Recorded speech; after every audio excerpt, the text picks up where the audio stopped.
You're listening to Risk and Resolve. And now for your hosts, Ben Connor and Todd Hufford. Welcome back to another episode of Risk and Resolve. I'm your co-host, Ben Connor, along with Todd Hufford.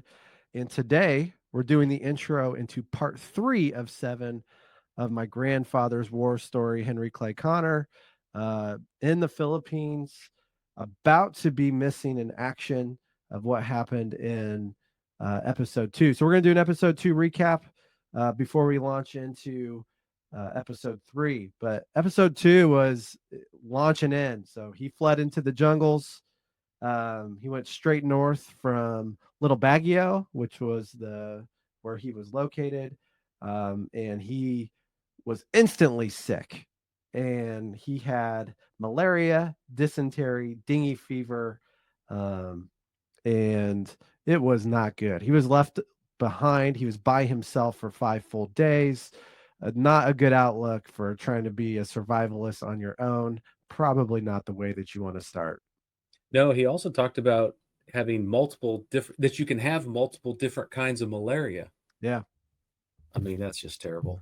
Yeah. He pretty early on talks about how the Philippine supporters would get just totally mowed down and decimated by the Japanese, and that became an obvious problematic.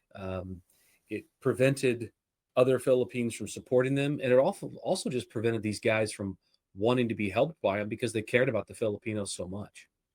Well, he mentioned that the word they used was delicado. The relationship between the Philippines wanting to help the Americans was delicate because it was more or less a death sentence. The Japanese would make them pay. It was. The timeline, I'm still wrapping my head around some of it. We talk about how the initial bombing was around that, December 9th timeframe, 11th, whatever, 10th, when Pearl Harbor was hit. And you just sort of have to remember that just because they bombed that day doesn't mean that the Japanese forces were ready to come down. I mean, there was still a war on. So they didn't make it to Manila until quite a bit later. And he's laughing, very jovial about the fact, he said, I was the last guy to leave Manila. And he talks about commandeering all these trucks and getting all these supplies, and how for a while they were the best outfitted group in the bunch because they had kind of planned and taken opportunity into their own hands. Yeah, I thought this episode was also, episode 2 was really a setting the stage kind of episode of who is who, kind of what are the conditions on the field now, and you can hear them going through like literal maps, like they are physically going through maps on their end of the recording that we get to hear audibly of where things are located in Bataan, or in the peninsula of Luzon. So that was kind of interesting. I had to actually slow down the podcast to really listen to like what did they say there. But yeah, it got very tactical. But he introduced a lot of people. He introduced a lot of factions, if you will. One of the factions that he introduced, obviously he introduced like the Filipino nationals of, how they were engaged in the war, but he also introduced a faction called the Hucks, and he gave the literal like full name, which I cannot repeat that. Yeah. Not that it was bad. It's just a really long name that I don't even understand. But they were called the Hucks. And the summary is that they were an army of the people against the Japanese that kind of turned into a political organization. What did you take away from the description of the Hucks, Todd? Well, I took away that it was kind of the first alliance that took place after, if you think about December of 41, they got bombed. I checked my local Wikipedia to see when the official Bataan Death March was. That was on Wikipedia, said April 9th through 17th.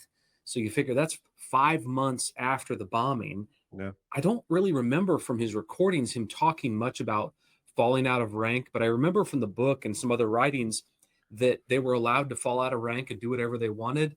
And, we just kind of slid right into, I'm on my own. I'm in the jungle. I'm sick. I've got dengue fever. And so the Hucks become this first sort of group that could be an alliance. But I think he said that was like in the December of 42 timeframe. So this is a year later.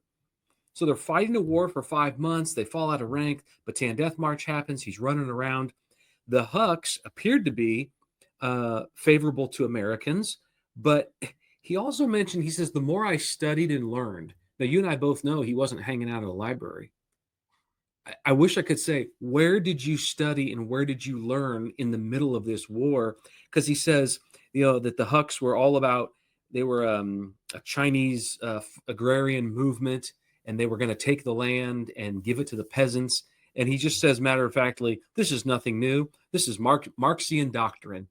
And once he realized that and realized they were using the Americans to curry favor with the Filipinos, since the Filipinos loved the Americans, the Hucks were saying, look, we're taking care of the Americans that have been left behind, up until the point they massacred all of them. So he got himself in a situation where before he was in this, and he says he learned 2 different dialects of the language. Yeah. And by learning the language, they didn't know that he knew the language.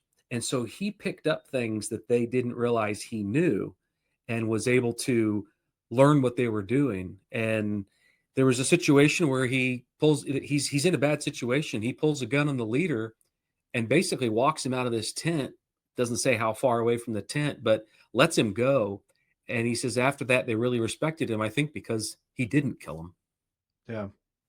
I thought that was interesting. He really talked about in this episode how he practiced with his 45, and that became his buddy. Mm-hmm. His unofficial, maybe I personified it a little too much, but like he became very good with his 45. And he actually got talking into like that for a small guy, as he called himself, that he was a good athlete. And so obviously that helps him navigate a jungle. That probably allows him to move around like he did, as he describes. So that was pretty interesting to hear him say that. I think we failed to mention this, but when he was sick right out of the chute, and was by himself for like basically his first 5 days, he talked about how he got sick, and they immediately go up into the mountains. But because the mountains, there's no water up there. So they had to go down to get water. And he mentioned, like, we need water, but the water is laced or surrounded by dead bodies and animals that are eating off of these dead bodies. And it's just totally contaminated. So they're drinking water that's contaminated with dead bodies, and ergo getting sick. Picture he drew was just disturbing. Yeah, very disturbing, but just like, it's survival. It just really led into what they were doing, and it was survival. And it's like, I got to worry about today. Like, I can't, I have to get water. He talked about just some other camps and some other guys that he ran into. So who were some of the guys, Todd, that were notable to you that he bumped into along the way in episode 2? You start to hear these personalities, and he even, in one situation, he forgets a couple of the guys' names, but he knows what happens to them, and that they got shot or killed later in the war. Yeah. But the 2 that he spent a little bit more time with was this guy was Boone and Gardner. And one of them was just a beast of a man.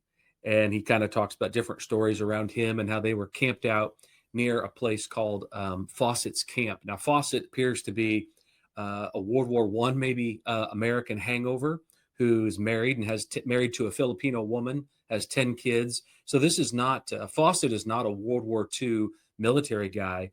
And if you know your history, there's a long history of the U.S. and the Philippines back into World War I. And so this guy's got an established camp, and Boone and your grandfather are camped out in some hut of some sort, some distance away from the camp. And he explains that the night that the whole thing broke loose and the Japanese totally devastated that camp. And they were far enough away from the camp that they were able to avoid capture and being killed. And you could tell in the interview, your grandfather's talking to a guy and looking at a map. And they're, well, look over here and look over there. And he starts to joke, and he says, when you're being chased like this, where would you go? Look at this map. Where would you want to go? And he points to this area where there's just nothing. He says, we wanted to go there. That's where peace and quiet and tranquility are. Yeah. And that reminded me. So where he went to was a place called Moron, which is spelled moron, Moron. But him and Frank went there for rest, and I just got this really vivid picture of En Gedi in Israel when I had a chance to visit the Holy Land. En Gedi was an area where David fled the pursuit of Saul, King Saul, who was trying to kill him. And I just got this vivid picture of like he's going to this place in the Philippines, and it is such a similar situation of what David did in fleeing King Saul. So just really fascinating. That's where episode 2 ends, and that's where we get into episode 3. But before that ends, a couple of things that stood out to me is, one, he actually, since there was a bounty on his head, he ended up changing his name to Sam White, and he starts laughing when he says it because he was Uncle Sam the White Man. So Sam White, and that was just to protect himself from a troop of 300 Japanese that were looking for him to kill him. They had created a special infantry, if you will, of 300 men of Japanese soldiers that were simply going out to hunt, particularly the American guerrilla forces that were left behind, but they had certain names of people they were looking for. And he says, that's when I stopped using the name Connor. Yeah. And he started wearing different clothes and shoes. Yeah. So that was really fascinating. And he also made a comment towards the end. He goes, these guys were doing this and that, talking about Boone and Gardner and all these other guys. And he goes, and then there's me, just a dummy like me looking for an adventure. And again, he brought up the word adventure, and I think that is, we haven't got through all the episodes yet, but it seems to be some connective tissue there of like just what made his experience is that he wasn't a victim. He was on an adventure. Yeah. He's like 15 months in. So early December of 41, Fawcett's camp gets raided. He says it was on February 22nd. I remember that because it was Washington's birthday. Yeah. I'm trying to figure out how you remember what day it is. He must have had some sort of system to keep track, but you're 15 months in, and he finally says, I'm tired of putting my Filipino friends at risk. I'm tired of being chased. I got to go somewhere deeper, higher, further away from this action. And that's where he ends it. Yeah. And he ends it with going to Moron, which is maybe the En Gedi of the Philippines. And he, right at the end of the episode, he goes and he introduces the Negritos, which we know from his story was a really important group for him, maybe important for each other, but they really saved his life. So I'm really excited to dig into part 3. So enjoy, everyone. Part 3 of Clay Connor's war story. Pygmy Negritos. Our first contact. Your first contact with them, and this will be in January of 33.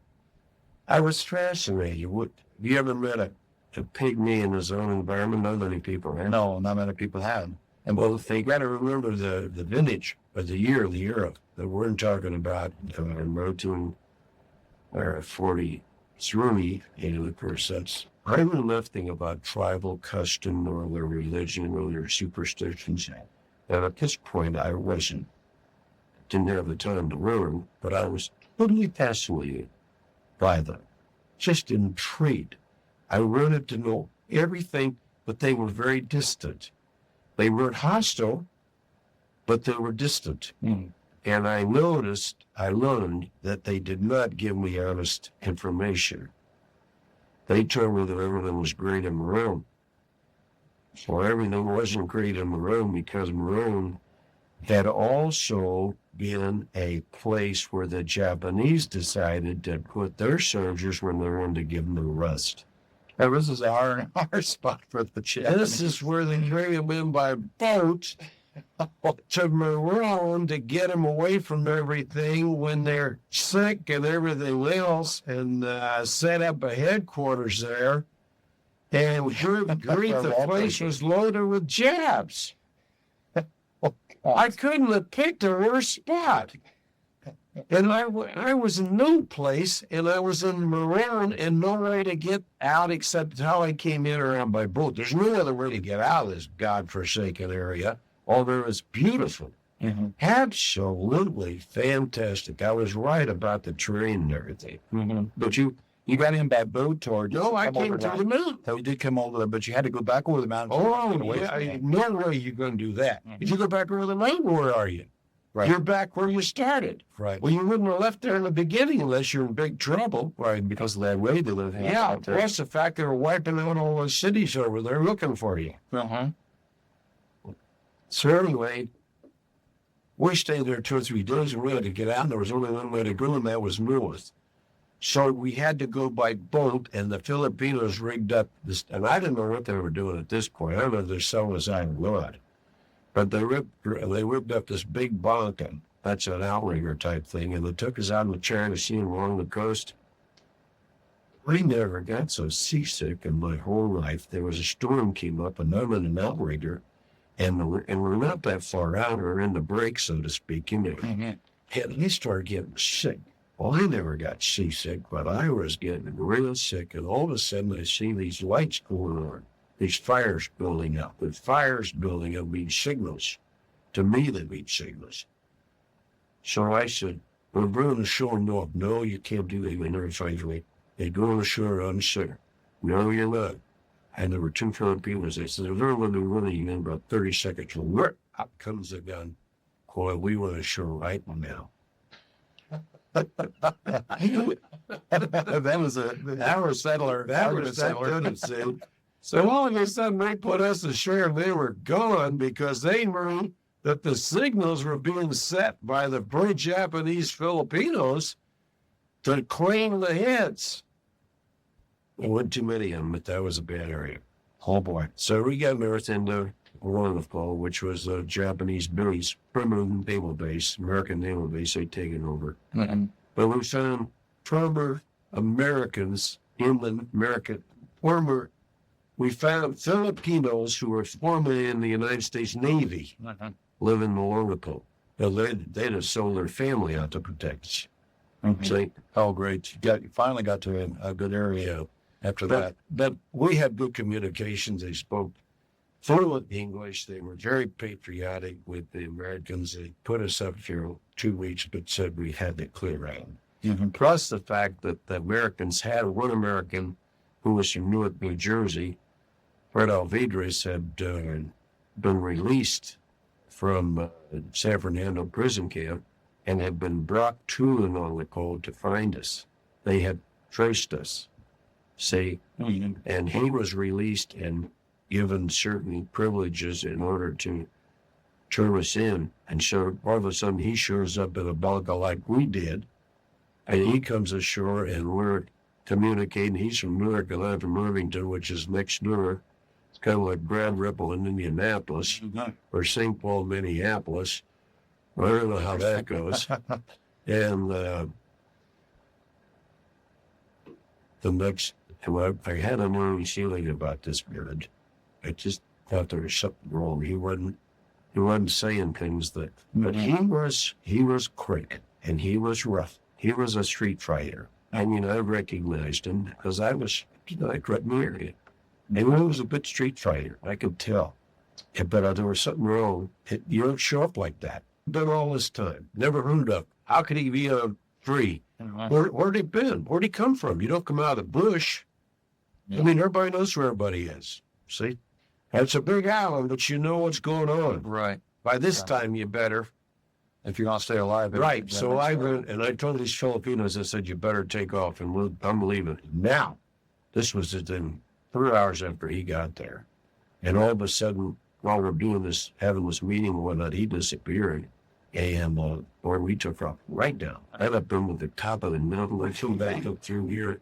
He would run up, we were right at the pass into the mountains. Mm-hmm. And we were in about No, we were over a mile away, and they just tore that town all apart. Oh boy. Well, when in the world would he do that? I mean, he's American, isn't he? Or the name itself is what? Fred Al Vedra said he was American, but American. I mean, his heritage was Mexican, but he wasn't. Mm-hmm. You don't know what happened to him? Yeah, they killed him. Oh, the Japanese killed him. Japanese killed him before the Americans came back. Oh boy. Yeah. And he was a Judas. He was going to sell out to the Americans. Not really. Just doing whatever it was. It could have been. Survived himself.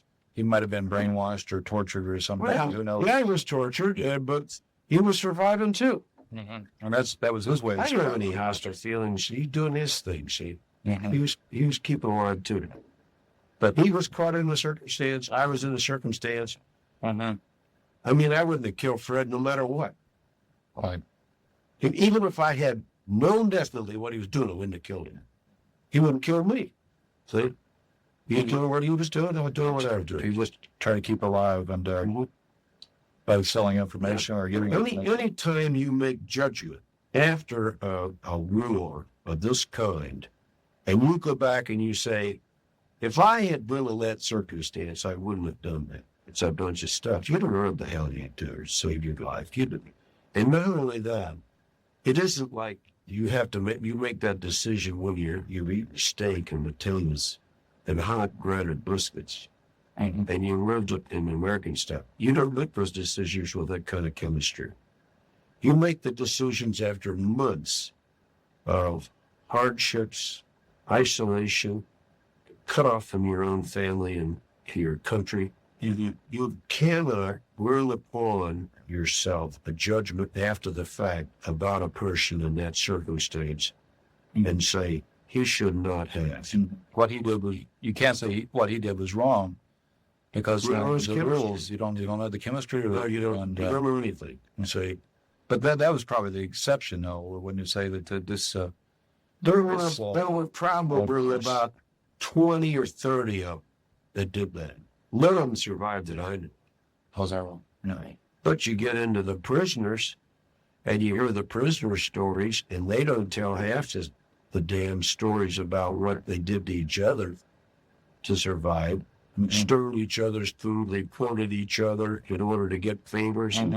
That's a damn mess. It's a worst mess you ever heard of. The one on the air that they were taking blood, that they didn't have vampires there. You just hear all kinds of terrible things. Well, they don't want to tell those stories because, and we can't blame them because nothing's gonna come out of it that's rational and reasonable.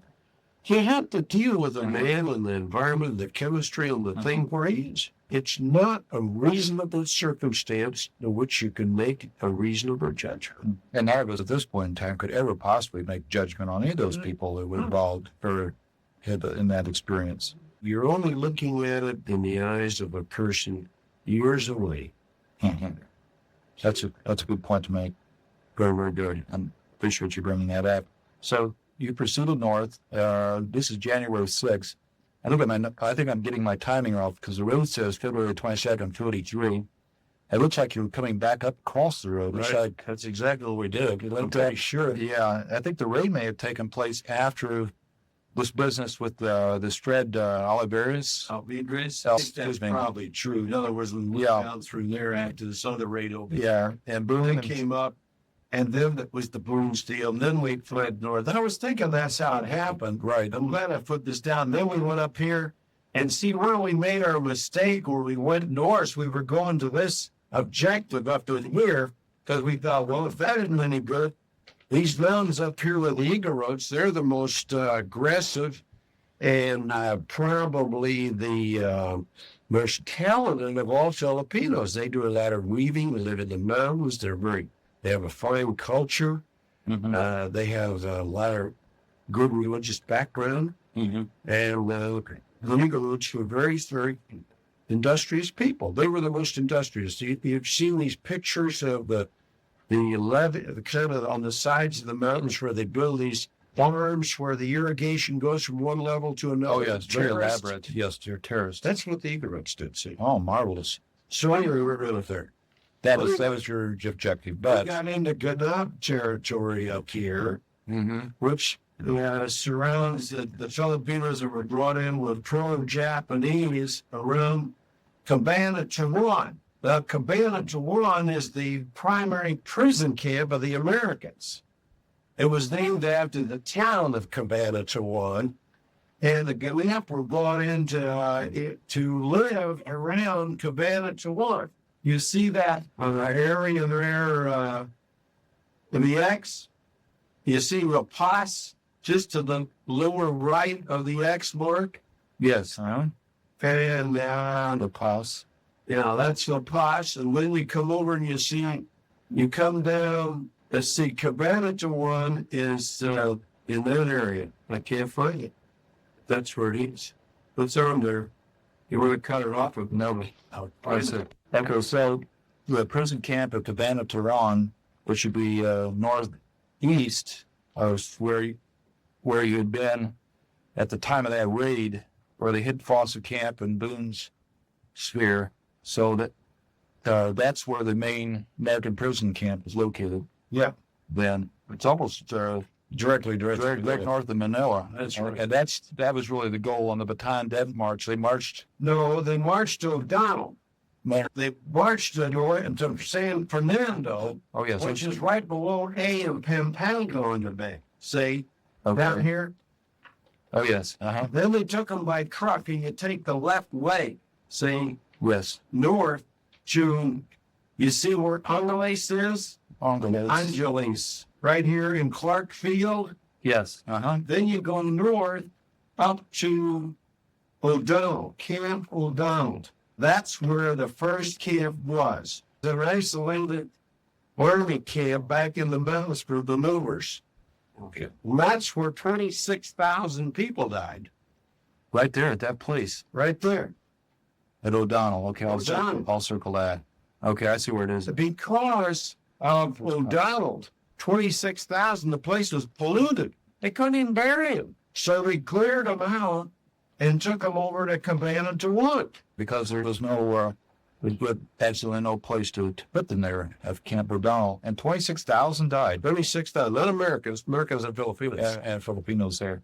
Mm-hmm. I guess that's one of the real horrifying cases in the entire. Yeah, you got to get all that from the guys that were there. Mm-hmm. But I could tell you about it because I was very close by and knew what was going on, and I had some of the escapees from that thing join me, and all that kind of thing. But You know the stuff. Well, there were some escapees that got out of it of O'Donnell and linked up with you. few, Just a few. yeah, and when they began to release a few Filipinos, and who they felt were dead to bury, and they weren't, and they nursed back to life. Philippine scouts, they joined me. Oh, they did try Later on, a year later, yeah. Mm-hmm. After they were nursed back then. Well, anyway, I'm over there trying to get north, and I've got great respect for Cabanatuan. I don't want to get near Cabanatuan. I'm smart enough. We got the information. We've been keyed in by the Filipinos. We know that's a hot area. So we're not even going to get close. You see how much room we gave it? We gave it a wide berth going north. That's it. See? Wow. We gave it a wide berth. So we're going to Nueva Vizcaya, up near up where the Eagle runs. North, way north. Way up there north. Way opposite Lingayen Gulf. Mm-hmm. But we've got as far as La Paz. And we suffered in 2 weeks' time 2 raids on the part of the Japanese hitting us, and one in Le Cab and the other in La Paz. And how we ever got out of that thing it's a long. Let's say it was March 15th of 43. Yeah, around the Rapaz area. April 1st. And April 1st also. Right, April Fool's Day. I can't make out that other town. That's La Paz. There was an X near the LARA, Lara. Yeah, well, Lara was where we were hit. Okay. And then we were hit in Le Cab also, and I forget where Le Cab was. In the first is Le Cab. What do you find in April Fool's Day? Yeah, that'd be Le Cab.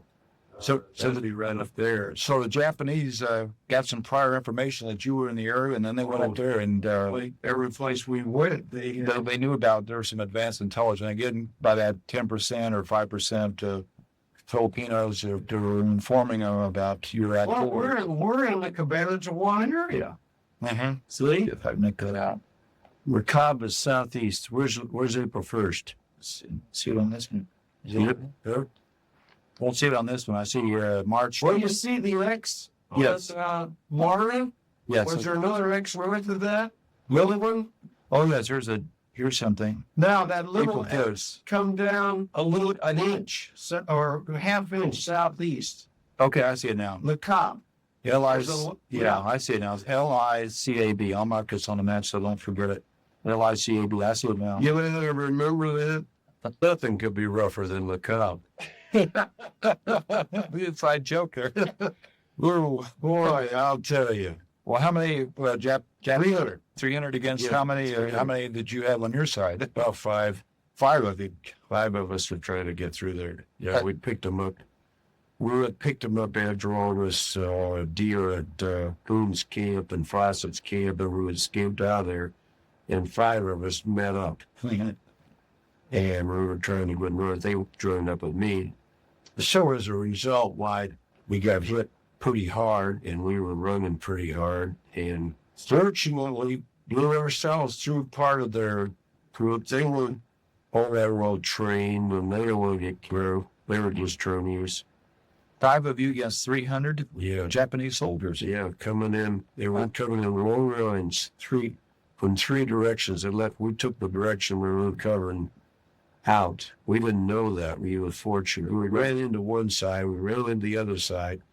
But see, the part they left open was solid bamboo and thicket and the river.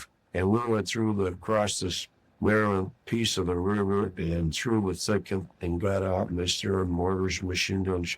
I don't know where we ever got through there, but everybody all scattered. And I think the worst part of it was after about an hour of running, I got into him. I was over myself at this point. I don't know what happened to the other guys. I'd gone back to get 2 of them out of these ditches, pull them out while this mortar machine gun fire's going on. So they were definitely lost unless somebody went back and got them.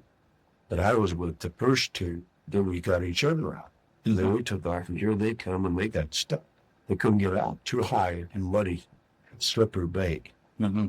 So I got the 2 out. Then we started north. Then we split up. And I got over this high Coogan grass, which is 8 feet or 9 feet tall. Coogan, It's very sharp grass. It cuts you. Mm-hmm. And it's real heavy. So everywhere it grows on the edge of banks and stuff like that. Well, I got over this heavy Coogan grass and started digging. I knew I was in trouble because I knew it would flush me out. Mm. So I started digging into this. It was kind of muddy. And I dug down into the mud, and I started to mud back on my body. And I took a reed and put it in the mulch and left some prairie debris. Mm-hmm. You picked up some jungle techniques by this point about how to survive. Oh, yeah. Oh, And so anyway, through they come with the half tracks throwing up his flares and lighting the cook to burn it. And it didn't burn too easy, but they kept at it. And they got out of there and started burning this Coogan off, and the half tracks were coming back and forth. And they're going to run me right over, see? mm. And they must have come around 6 or 7 too that night. That's fine. Yeah. Fine. And I don't know nothing to do. I mean, there's nothing I could do. And I was there all day long, and it must have been 115 degrees. I don't know what it was, but anyway, then I was baked in there. And I was this rain took about 6 o'clock in the morning. At 6 o'clock, I cleared out there all day long. And even though kind of mess I was in with malaria and dysentery and there all day baked in that mud. And all I could. I got out of there and I went to the river there, got myself cleaned up, and boy, They would move at that point. That maybe they thought they'd done a job. really thought I wouldn't do it. They didn't think you were in there. No, Mhm. nobody can live that long. And then all the other fellows you had somewhere. Those guys all got rescued by the Filipinos. Mm-hmm. In other words, they ran into areas where the Filipinos conducted some kind of hiding. some kind of hiding, but you were the only one that got kind of left behind. I got caught. Well, I went back after these other two clowns, and they happened to pick the right direction to escape, see? There you were left firing. Yeah, there I was. I was standing there firing at these guys with machine guns and all with a 45 automatic. You got to be stupid. But that, believe it or not, that kept them from coming after us. And Well, that slowed them up by you being in there. Why they didn't try to chase after the others? it didn't make any sense. But That's what they did. That's Oh what they boy, did. but it was bad experience. Well, anyway, I Goodness. finally caught up with my friend Fred Al Vedra must have been about 7 o'clock that night, and he was so glad to see me. That I was dead. I was quite a reunion, but we went through that 2 days in a row. So, about a week later, March 15th and April 1st, almost an identical pattern you get. Only this time, we got in with the Hucks again. And this was on April 1st. Yeah. Well, he was your friends, the Hucks. Yeah, we went right over the Hucks and were defending an area over there from the Japanese. The Japanese quit following us. I don't know if they knew the Hucks had a barricade set up around it. There we were. And, we were with the Hucks, but this time, the guys, they said, this one Huck leader, he was really pro-American. In fact, the Hucks killed him later. He was a college graduate. He was Julian Pollard. I mean, he was one of my old buddies. He wouldn't work with the Japanese. And he was just a real adventure type. He was a Puncher Villa type. Well educated. Well, I don't know about Puncher Villa being well educated, but anyway, this guy was well educated, and he was a real adventure. But he was a lot of fun, and if you didn't know he was putting you on, you were in trouble. We're running into Pollard, and Pollard was later accused, as some of the Americans were, betraying their hearts and was sheriff. It's unfortunate. Really unfortunate. He was a really great guy. I love Jeremy Pollard. He taught me a lot of things. Taught me a lot of things about guerrilla tactics. He taught me a lot of things about the Philippines, the Filipinos. He taught me a lot of things about the history of the Philippines, the agrarian movement, in a logical fashion, not a glitter. Not like the argument of the war today relevant to the liberal, it's going to solve all the problems through humanity and peace. We're going to run out our arms and we're going to live in the lines. It was ridiculous. And when we're opposite, where everybody is going to kill you if you don't carry a gun on your side. That's not true either. And Pollard was the kind of guy you could sit down and really talk to about the issues. So you worked up to them for probably just a brief period of time, right? And this is for April? About 2 or 3 days. 2 or 3 days. Now, had you organized a group or Pygmy Negritos at this point yet, or is this No, still later? we had to leave Pollard. Pollard was in trouble then. Oh, he was. Yeah. With these. He was in trouble with everything. He's in the wrong area for one thing. And his would be a good book to write. A good story, because here is a real well-educated Filipino that's pro-American and has his head screwed on straight and knows a story about what's going on both sides. And has his country at heart. And is cared by his own people. He saw the difference. He knew the difference. Well, anyway, we had to leave. Pollard told us we had to get out of there, and he told us we better get back to, he told us to go to the Zambali's knowledge. Well, reason for Zam dollars. This is Zam dollars. And Pollard said your early growth is the Zam dollars. He says even though there's 20,000 Japanese troops, he says they can't get rest until we're going to try to blink this up again, because I don't see these listed on the map. You would say, well, it's directly west of the Guerrilla. Half inch or an inch. Oh, okay. You see Beltonville and Jewett? That's the highest point. It's where these lines converge. Right there. Oh, yes, I see it now. I'll mark that on the map. We had to go right through Clark Field, right through 20,000 Japanese there at Stachenburg, which they took over with Clark Field. You see that? Clark Field is the largest air base in the area. Now, here's Fort Stachenburg right here. And just west of that, the part of that is Clark Field. Oh, I see. Okay. Yeah. So that's the largest installation in the area, air base, right now. That's where everybody that went to Vietnam went through Clark for training. Yes. Everybody that went to Vietnam, and I didn't know this till 1968, was trained for Joe Survivor by the Pygmy Negritos that I organized. Their children and some of the old timers that I organized in World War II trained the Vietnamese on what they call the survival program. That's amazing. Yeah. That's the story that's not so that all known. Oh, no, nobody knows that. But see, I was told this by the general at Clark when I went back in '68. Was documented in this one of the in the Clark Field Air Force release. I think you got a copy of it. Okay. See. Well, anyway, I got to click on that. Well, we went back. We had to go right through there. We couldn't get across. We went through the Bam Bam River. We couldn't get back anywhere back across the Bam Bam River except at Clark Field to go south. See, we're north. Now, if you're here, here's 20,000 Japanese at Clark Field in Stotzenburg. Right. That's not Here's bad. the main road. Mm-hmm. And this is all heavily Japanese. And we're here. How are you going to get down here, out here, unless you go from across here? Then you're going to cross the Bam Bam River.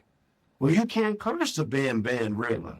Mm-hmm. So you got to go right through the camp to get across the Bam Bam River Mm-hmm. in order to get south into this area because there's nothing up here but Camp O'Donnell and all the Japanese emplacements. Right.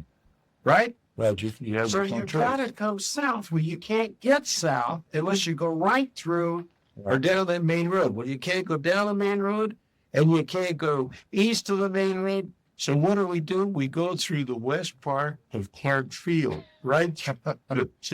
At night, I hope. About midnight. About mid. And there they are. There they are. And we're about 15 of us, Japanese and Filipinos and Americans. And we're just kind of spread and just taking our time. Had to make no noise. Just acted like we belong there. Oh, is that right? Yeah, 20,000 Japanese. 20,000 Japanese. Yeah. I'm telling you, if I think back on that, that's ridiculous, but that's exactly what we did. It was miraculous. We got a big kick out of it after it's over, but I'll tell you, let me tell you, every breath was an eternity before we went through that. That must have been a while. And it was like a year as we went across there through those urban areas. Oh, And then we went back toward the dam, and we had to cross the river at the dam. There wasn't any other way to cross this river, but we had to cross the dam, which is guarded. See? Well, how did you get across? Well, they just weren't paying attention. Nobody was paying attention. Nobody paid attention. Thank goodness. We got hit the next morning. They paid attention. We could only go so far. You could just stay awake so long, and you could just do so much. We found an unevacuated Japanese temporary deal on the river, on the south side of the river, and we slept there. Man, we got out of there. We were leaving there when they machine gunned that thing coming in there after us. They got the message somehow, and we took off back in the jungle again, and we made our retreat down to Bonaba. That's where we met the most pro-American people. Those people were so happy. In fact, I brought an American to this country. He lives here in Minneapolis. He's working for the state government. Oh, we worked down there to still have school. Yeah. Yeah. His father was the burial lieutenant of Bonaba. You seen Bonaba on there? That was our contact with civilization from then on. Okay. The rest of the war. The rest of the war. That was. And there were two families, the Lamarlon family and Mrs. Hardin, Hardin. She was a Filipino woman who, after the First World War, married American soldier. Mrs. Hardin married an American, and they had about 6 or 7 children. He died. Then she married a Filipino. And you wouldn't believe what that woman did. Going into Japanese occupied towns around and dialing the market in a brazen way. And the people had to know she was not buying it for herself. And we were out collecting money and all kinds of stuff in order to give Mrs. Harding and everything else. And finally, the whole place got hit. A couple of Americans got killed. And we had to put her back in the mountains, and then she couldn't make it. She rode too early. She'd come through the mountains in the rainy season, carrying this big basket on her head, and I call it tapestry dress. And she was a heavy-set little woman of the grounds, with a beautiful face. She had the most beautiful face almost any woman I ever saw, but I was her son. She was a most lovely, wonderful person. My mother, and she heard me tell about this after the war, my mother couldn't go to the post office often enough to send that woman things. She did survive the war then. Yeah, and then she died later. My mother must have sent her a ton of stuff she collected from her friends. She must have sent that woman a ton. Mm-hmm. She loved that woman like she was her own mother. Extraordinary woman. Extraordinary. Well, this whole story and this whole all these events are filled with extraordinary people that and you just never forget. Particular Marlon, Luman, intelligence for the state and the government. Hood Whitcomb, of course, was on battalion, served with me. We served together in communications. Oh, I didn't know that. He became state governor, you know. Yeah, so I worked with there to get the job for. He brought his wife in and his children, and they now live in the country somewhere. It was very lovely wife. So this area that was your headquarters, and this is where we're talking about. I better date this thing is It's the main headquarters. That's where we were till the Americans returned. okay. We worked out that general area. We weren't in any one spot, but we were on both sides of the Bam Bam River, and we were on one mountain and then another, and that's where I organized the Pygmy Negritos, and that's where Sergeant Botto brought the 26th Cavalry flag, and that's where we raised the flag in the morning, and we taught them. This all comes much later after all these other dramatic things that over here. So what would be the date that you first arrived in that particular area then? Until the end? I don't see about it. No, it's not dated, but I just saw it. Well, I'd say, let's see, if this is April 1st, I would say by probably about the 15th of April. We were back in there by June, May or June. We did it by degrees or July. Okay, July maybe of 43. Yeah. Possibly. And then until the actual February 45. February 45. Now, how did you actually, you didn't speak their language. Did the Filipinos do the translating to get these pygmies organized? Some of them originally spoke some Tagalog, but I was a kind of an oddity. And what I did was I realized we were kind of in a mess because the Marlon was bringing us very little food. And I knew we couldn't exist on this for long because the burden was too much for him to come that far back in the mountains very often. And there were three of us. With those names? Bob Mandieu and Frank Abay and me. And the man was from Los Angeles. He's in Texas, I think. Okay. But he's still alive then. I'm not sure if he's in Texas, but I think so. Anyway, we lived back there for a while, and I knew something had to happen. I decided I was going back and meet the Negritos. I had had contact with two of these more aggressive Negritos. Don't we have that stage? Raul and Tito came in there, and I began to talk to them.